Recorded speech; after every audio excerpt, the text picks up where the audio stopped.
ఆవునిగడ్ల వైఎస్సార్సీపీ కార్యాలయంలో మీడియా సమావేశం ఏర్పాటు చేసిన మాజీ ఎమ్మెల్యే సింహాద్రి రమేష్ బాబు గారు మాట్లాడుతూ 20 నుండి 25 సంవత్సరాలు అధికారంలో ఉండి మంత్రిగా, ఉప సభాపతిగా వెలగపెట్టిన ఆయన తుఫాను కారణంగా నిజంగా దెబ్బతిన్న ప్రాంతాలను గుర్తించి ఉప ముఖ్యమంత్రిని ఆయా ప్రాంతాల్లో చూపించుకోపోవడం ఖచ్చితంగా బుద్ధప్రసాద్ వైఫల్యం అని అన్నారు. ఎన్నో సంవత్సరాల నుండి అవుట్ ఫాల్ స్లూయిజ్ కారణంగా రైతాంగం నష్టపోతుందంటూ చెబుతున్న ఆయన సమస్య ఉన్న అవుట్ ఫాల్స్ స్లూయిజ్ వద్దకు ఉప ముఖ్యమంత్రిని తీసుకువెళ్లి సమస్యను వివరించలేకపోయారని, తాను అధికారంలో లేని సమయంలో నాటి ప్రజారాజ్యం అధినేత చిరంజీవిని తీసుకువెళ్లి సమస్యను వివరించామని, తదుపరి గత ప్రభుత్వంలో జగన్మోహన్ రెడ్డి గారి దృష్టిలో పెట్టి అన్ని రకాల అనుమతులు తీసుకుని ఫైనాన్స్ కు పంపించడం జరిగింది.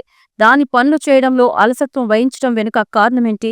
ఎదురుమండి బ్రిడ్జి 109 కోట్ల రూపాయలతో నాబార్డు నిధుల నుండి శాంక్షన్ అయ్యి గత ప్రభుత్వ హయాంలోనే టెండర్లు కూడా పిలవడం జరిగిందని, దాని నిర్మాణం గురించి పర్యటనలో ఉన్న ఉప ముఖ్యమంత్రిని మీడియా ప్రతినిధులు అడిగినా సమాధానం ఇవ్వకుండా దాటవేసేలాగా బుద్ధప్రసాద్ ప్రవర్తించారని, వీటి వెనుక ఉన్న వాస్తవాలను ప్రజలు గ్రహించాలని కోరారు. నీకు అధికారం వచ్చినది కూడా అట్లాగే ప్రవర్తిస్తున్నావు తప్ప ఇంకోటి కానే కాదు. ఈ నియోజకవర్గం డెవలప్మెంట్ గురించి నువ్వు పూర్తిగా శ్రద్ధ చేస్తున్నావు. ఎదురుమండి బ్రిడ్జి శాంక్షన్ అయి ఉంది, దానికి టెండర్ పిలిపించి కట్టించండి. అట్లాగే అవుట్ ఫార్ స్లూయిజ్ ఆ రబ్బర్ పెట్టించాము అన్న అవి లేచిపోయినట్ట కాకోకుండా ఆ ఫైనాన్స్లో ఉన్న ఆ పాత ప్రపోజల్ని తీసి దాన్ని శాంక్షన్ చేయించి ఫైనాన్స్ శాంక్షన్ చేయించి అవి కట్టించాల్సిన అవసరం ఉంది. ఇవాళ రైతాంగానికి ఇబ్బంది వచ్చినప్పుడు మాట్లాడదాం. అరటి తోటలు పోయినాయి. పవన్ కళ్యాణ్ గారిని ఒక అరటి తోట చూపించావా? ఒక్క ఎకరం అరటి తోట పోయిన వాళ్ళకి 3 లక్షల రూపాయలు లాస్ వస్తుంది. 3 lakhs.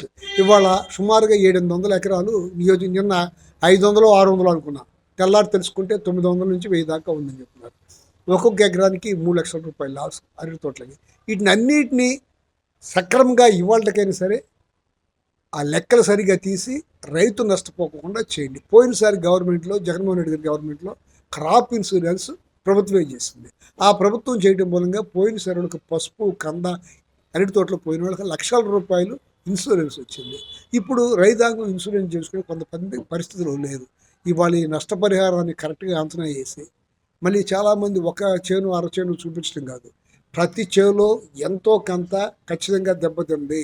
నియోజకవర్గం మొత్తం వరి మాత్రం సింకు పాలు పోసుకునేటప్పుడు గాలికి పగిలిపోయి దాంట్లో నీళ్ళు వెళ్ళి తప్పాతాలు వస్తుంది.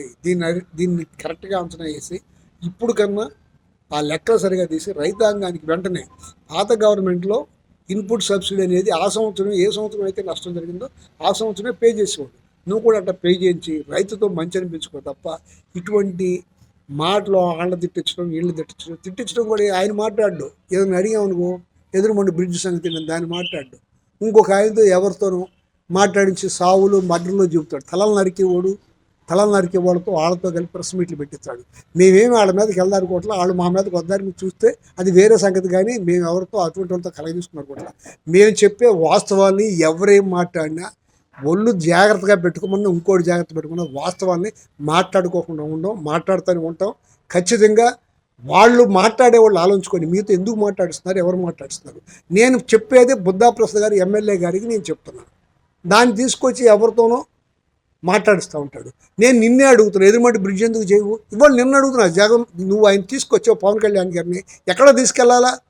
అటు గొల్లపాలి వైపుకి అటు నుంచి తీసుకెళ్ళి ఆ అవుట్ ఫాల్స్ చూపించి నాగాలంగ మీద తీసుకొచ్చి పోయిన రైతాంగానికి కనీసం డిప్యూటీ సీఎం గారు మనం ఓట్లేసి గెలిపించాం, పవన్ కళ్యాణ్ గారు ఇక్కడ గెలిచారో ఆయనకి మనం చెప్పుకున్నాం అనేది తృప్తి అన్నది రైతులు కట్టిపెట్టావు నువ్వు. అది కూడా లేకుండా చేసావే. ఖచ్చితంగా నీకు సంబంధించి నీకు పేరు వచ్చేది తప్ప ఏ పవన్ కళ్యాణ్ గారికి పేరు వచ్చేది చేయవు, ఇంకోటి పేరు వచ్చేది చేయవు. ఖచ్చితంగా నీ మనసే మంచిది కాదు. ఇవాళ రాజకీయాల ఎడల చిత్తశుద్ధి లేని మనిషి నువ్వు.